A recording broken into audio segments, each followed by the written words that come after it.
आइए अब हम औरतों के लक्षण बताने के लिए चल रहे हैं।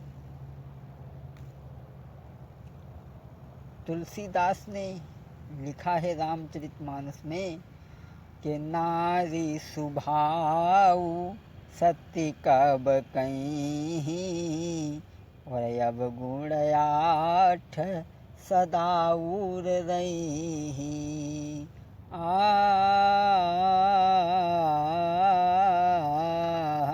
नारी सुभाऊ सत्य कब कहीं अब गुण आठ सदा उर रही।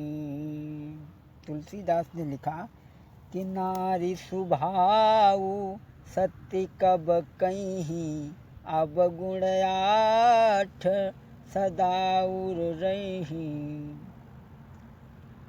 स्त्री के अंदर 8 अवगुण होते हैं।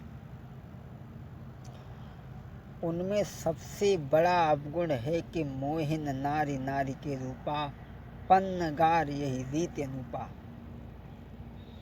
स्त्री स्त्री को देख करके मोहित नहीं होती। स्त्री स्त्री की बढ़ाई न तो कभी करती है और न तो सुनती है।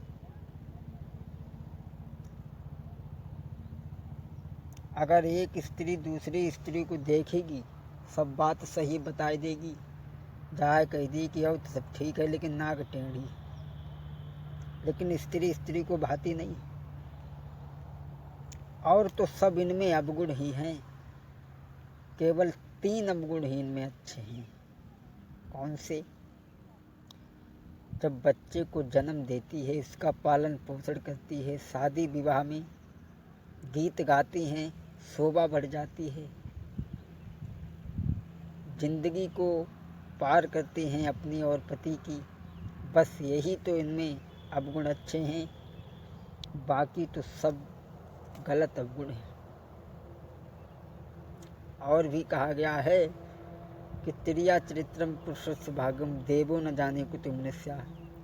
मनुष्य के भाग्य के बारे में और स्त्री के बारे में शायद देवताओं ने भी नहीं जाना। दोस्तों, मेरी समझ में तो केवल यही आया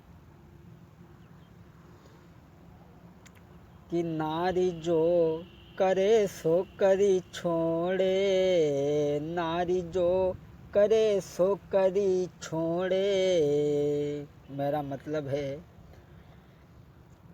कि बह गरीब को रईस बनाई देई ज्यों कड़ कड़ जोरे।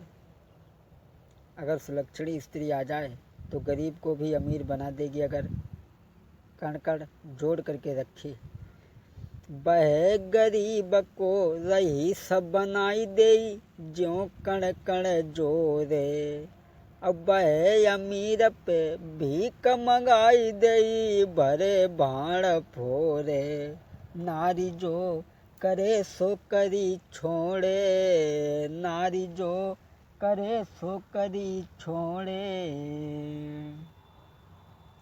और बहे तो योरती नित आंगन में सेज पड़ी शर्माई। उसे डर है कोई कहीं से ना आ जाए, पति घर में नहीं।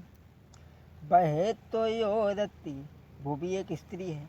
बहे तो योरती नित आंगन में सेज पड़ी शर्माई। और बहे तो योरत परपति से मिली बे भादों की रात में जाई। नारी जो करे सो करी छोड़े, नारी जो